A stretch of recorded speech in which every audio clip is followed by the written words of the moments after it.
Shalom, selamat pagi semuanya. Sebelum kita mendengarkan renungan pada pagi hari ini, mari kita berdoa. Tuhan Yesus, terima kasih telah memberkati kami dari semalam hingga pagi hari ini, sehingga kami boleh terbangun di pagi hari ini dan mengikuti segala aktivitas apapun.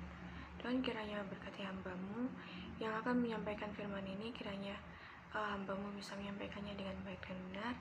Begitupun setiap orang yang mendengar renungan pada pagi hari ini, kiranya orang yang mendengar dapat menjadi berkat dan bisa menyampaikan juga kepada orang di sekitarnya.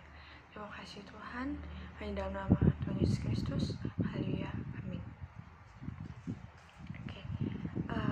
Judul renungan pada pagi hari ini yaitu Kita Tidak Sendirian, yang terambil dari Kitab Ulangan pasal 31 ayat yang ke-6, yang berbunyi, kuatkan dan teguhkanlah hatimu, janganlah takut dan jangan gemetar karena mereka, sebab Tuhan Allahmu, Dialah yang berjalan menyertai engkau. Ia tidak akan membiarkan engkau dan tidak akan meninggalkan engkau. Amin. Dari bacaan di sini yang bisa saya sampaikan, terkadang di luar sana saat kita bersama teman-teman, keluarga, kita selalu merasa happy, senang, tapi pasti ada di satu titik kita merasa kesepian.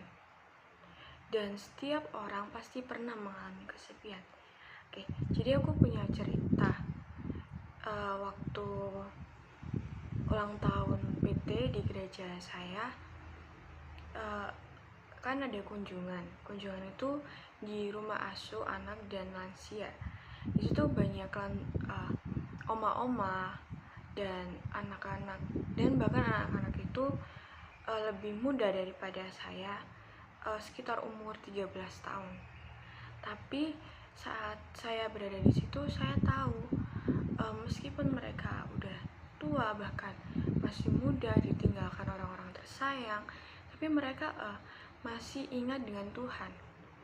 Di rumah asuhan itu saya bisa tahu karena oma-oma ini punya kerinduan kepada Tuhan. Meskipun mereka ditinggalkan oleh keluarga, jauh dari keluarga, tapi di hati mereka tuh masih ada Tuhan.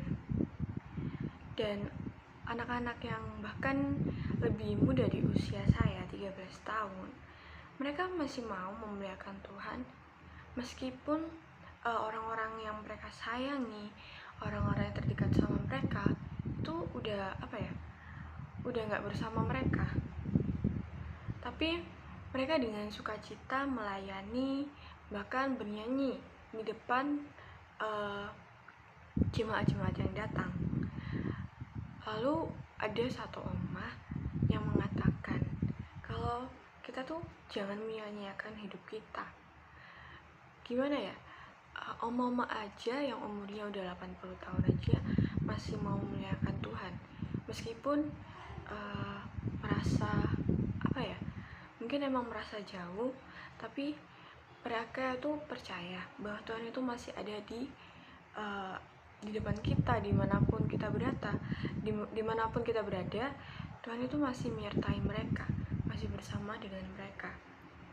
Lalu ada kakak lain yang bilang, kalau kamu merasa kesepian, kalau kamu merasa sendiri, berarti kamu gak percaya sama Tuhan. Padahal Tuhan itu ada di sekitar kita, di depan, di belakang, di kanan kita, di kiri kita. Tapi kenapa kamu selalu merasa kesepian? Aku juga punya cerita ini yang bikin aku waktu itu bingung mau jawab apa. Jadi aku punya temen, terus dia bilang ke aku, dia bilang kalau dia nggak merasa kalau dirinya tuh nggak layak di dunia.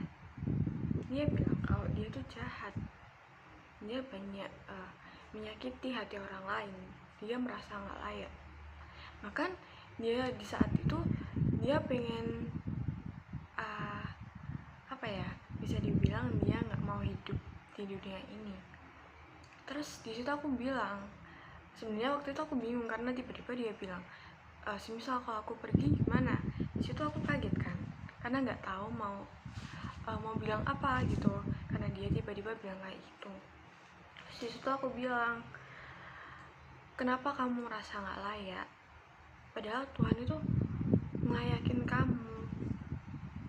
Kenapa kamu merasa dirimu jahat gitu? Bahkan yang aku rasa dia tuh nggak jahat, cuma emang kadang setiap manusia itu punya punya perasaan yang berbeda-beda. Dia merasa kalau dia tuh hidup sendirian. Terus di situ aku bilang, kamu nggak sendirian, kamu ada keluarga, kamu ada teman-teman. Bahkan aku bilang kalau kamu merasa sendirian, kita tuh masih ada SKK SKP yang selalu ada buat kita, yang buat kita terbuka. Di situ dia tetap, sebenarnya di situ dia masih ragu dan dia bingung karena dia ada satu hal yang bikin dia ngerasa sendiri. Dan di situ aku tahu hal yang yang buat dia kayak gitu.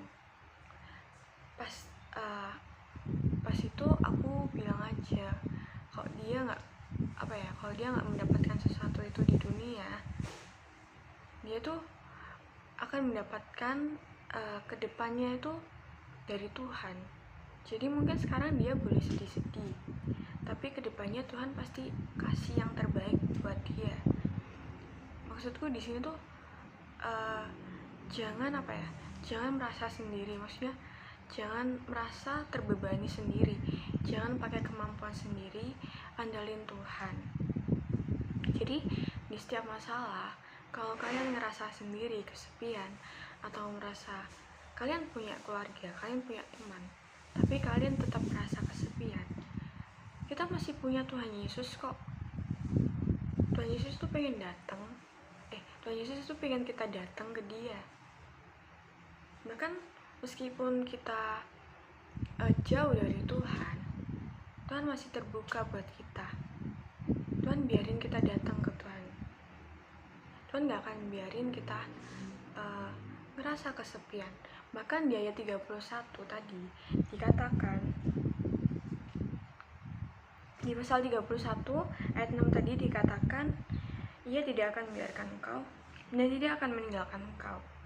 Jadi Tuhan itu gak akan meninggalkan kita dalam suka maupun duka. Adanya kita yang meninggalkan Tuhan. Jadi meskipun di sini kita merasa kesepian atau kehilangan seseorang, ditinggalkan jauh dan merasa dijauhi orang, Tuhan itu gak akan ninggalin kita. Tuhan berada di sekitar kita. Jadi kalau kalian merasa begitu, kalian tidak percaya sama Tuhan, karena kalian merasa sendiri, kalian tidak datang kepada Tuhan. Jadi yang dapat saya simpulkan, apapun yang terjadi, rasa kesepian kita ini itu cuma perasaan kita doang. Padahal Tuhan itu udah menyediakan orang-orang yang ada di sekitar kita. Bahkan Tuhan sendiri yang ada sama kita. Tapi kenapa kita nggak mau datang ke Tuhan? Kita malah menyimpulkan bahwa Tuhan nggak adil, padahal Tuhan adil. Jadi renungan yang bisa saya sampaikan, jangan pernah merasa kesepian, karena banyak orang yang peduli sama kamu, tapi kamu mata kamu itu tertuju bukan pada orang itu. Kamu selalu tertuju sama satu titik hal yang merasa kalau kamu ini jahat dan sendirian. Padahal banyak orang yang sayang sama kamu. Bahkan Tuhan Yesus mengasihi kita, memelihara kita. Jadi jangan sia-siakan hidup kita, jangan merasa kesepian. Kita harus berani dan kalaupun kita merasa kesepian, kita berdoa, luangkan waktu untuk Tuhan bagaimanapun itu. Oke, sekian firman yang dapat saya sampaikan. Mari kita tutup dalam doa. Tuhan Yesus, terima kasih telah berkati hamba-Mu yang telah menyampaikan firman ini Tuhan. Kiranya setiap pembaca yang mendengar ini bukan hanya mendengar, tapi merenungkan dan menerapkannya di kehidupan sehari-hari. Tuhan, biarlah kami tidak pernah merasa sendirian, biarkanlah kami berani, biarkanlah kami datang kepadamu Tuhan. Janganlah biarkan kami menjauh dari-Mu Tuhan. Topang kami Tuhan, ulurkan tangan-Mu bagi kami Tuhan. Biarlah kami tahu kasih-Mu ini sungguh besar bagi kami Tuhan. Terima kasih Tuhan, sekali lagi kami akan melakukan aktivitas di kehidupan kami sehari-hari. Kiranya Kau berkati kami apa yang akan kami lakukan di keseharian kami Tuhan. Terima kasih Tuhan, hanya dalam nama Yesus Kristus. Haleluya.